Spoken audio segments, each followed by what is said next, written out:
What would you do with your life if you were a multimillionaire or even a billionaire? What would you do with your time? Who would you hang out with? What would you buy? Ask yourself these questions because after developing these 5 attributes we're about to learn, you'll be on the fast track to millions. Welcome to Learn, Inspire, Achieve, where we teach you a new way of thinking and living.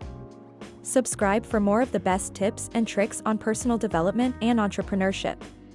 Building wealth is more about mindset than it is anything else.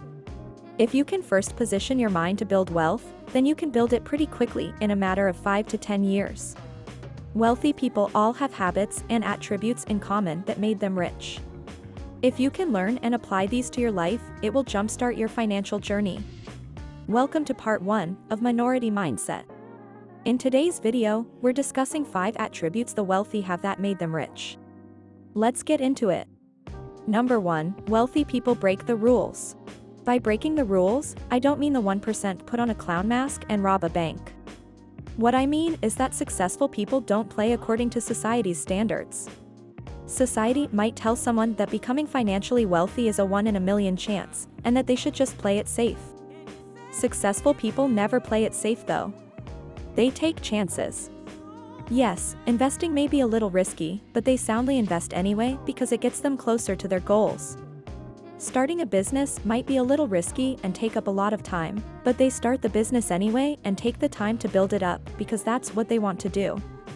Successful people don't wait for the approval of others, and they don't make excuses. Society might be telling them to stop trying to aim higher and go back to their 9 to 5, but they believe in the dream they have in their hearts and they're not waiting around for anyone to support them. They might be told that their dreams are unrealistic, but they ignore the unbelief and keep pushing forward. Number 2, they start what they're going to finish and they finish what they start. People who build wealth over long periods of time have 2 things in common. They are predictable and consistent. These 2 can easily get mixed up, but it's important to know the difference.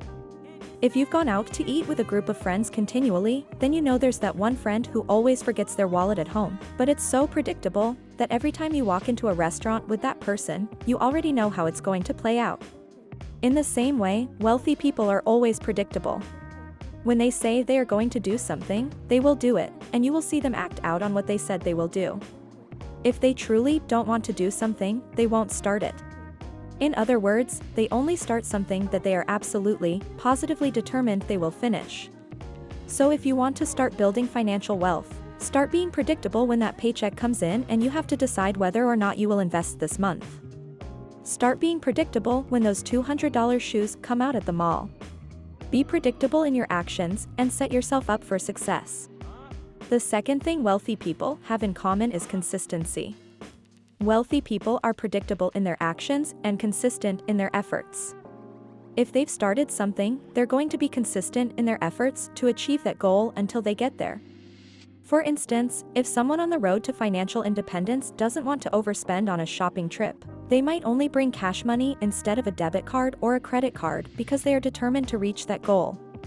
Another way to see this concept is that successful people start what they know they are going to finish, meaning you can predict that they will achieve this goal, and they finish what they start, meaning they stay consistent in their efforts to see their goals realized.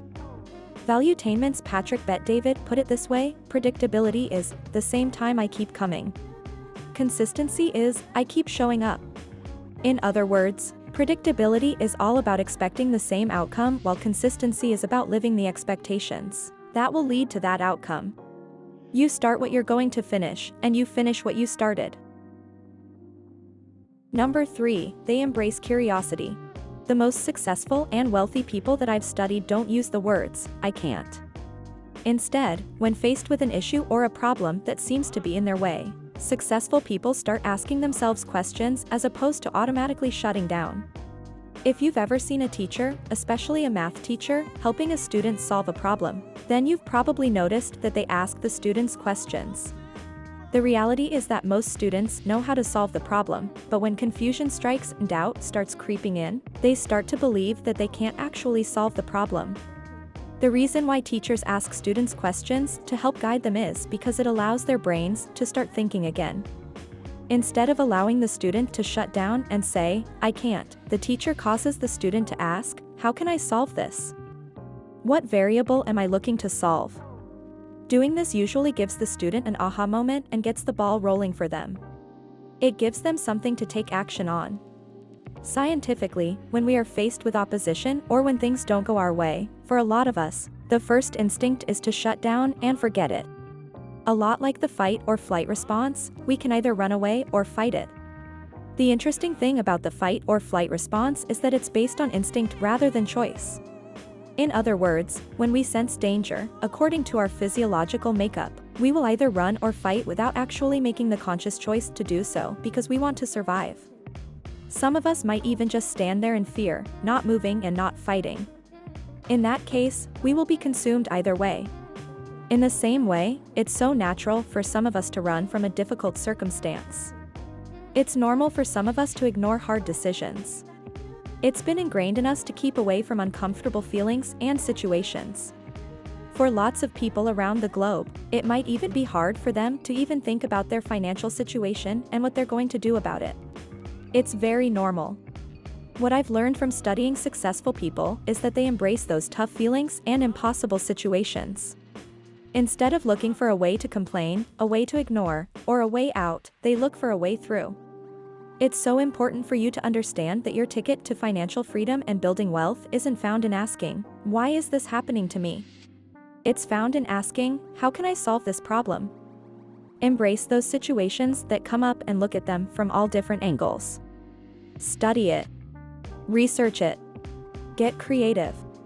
See how you can get through it. What you'll find is that a lot of people have gone through the same financial issues that you're going through. If someone has found a solution, then you can too. Number 4, they understand the importance of patience and attitude. A very smart person once said, "Patience is not the ability to wait, but the ability to keep a good attitude while waiting." The whole idea is that while you are building long-term wealth, stay patient when things get rough and keep a good attitude. As soon as you start having a bad attitude, you will lose your patience and you could end up making some bad choices that cost you even more money and time in the long run.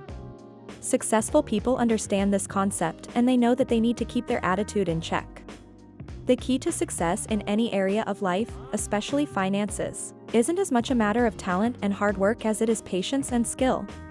You can work hard and still be working stupid at the same time. If you want to succeed, be patient and be intentional. Number 5, they don't take choices lightly. The last attribute of successful people is self-discipline, the ability to control one's thoughts, emotions, and behaviors in the face of temptations and impulses. Here's the gist: every choice that you make is a choice that you by yourself made.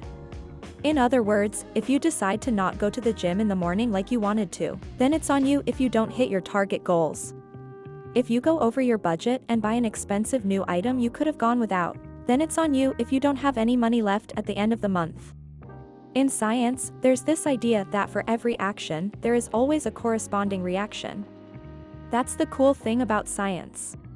It's always definite. For every action, there is always a definite, specific reaction. If you were to mix Mentos and Coke, you would get an explosion of soda shooting into the air from the bottleneck. If you were to combine hydrogen peroxide with potassium iodine, you would get a chemical reaction that would result in a whole lot of foam.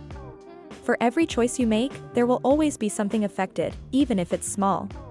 Think of it this way: choosing to smile at a stranger may not be a big thing to you, but it could make that person's whole day. It could have a dramatic shift on their life.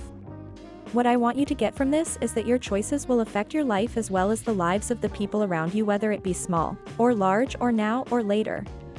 Successful and wealthy people understand this, and they take time to make calculated decisions that aren't based on their emotions, or the opinions of others. They understand that their choices matter, and that's where self-discipline comes in. If you cannot control your emotions and your actions, just like patience and attitude, you will not make it very far in your financial development as well as anywhere else in your life. It's important you stay in the game for the long run and work hard. As cliché as it sounds, hard work and smart work will help you become financially free. I challenge you today to review these 5 attributes and rate yourself on a scale from 1 to 10 how well you're doing. Then, in a notebook or in the comments below, write down some ideas on how you can improve and implement these into your life. That's all for this video. If you enjoyed this and found some value from it, Don't forget to like, subscribe, and comment down below if you haven't already. I post content on entrepreneurship, wealth creation, and personal development every Thursday at 11 a.m., so you don't want to miss out. I will see you in the next video.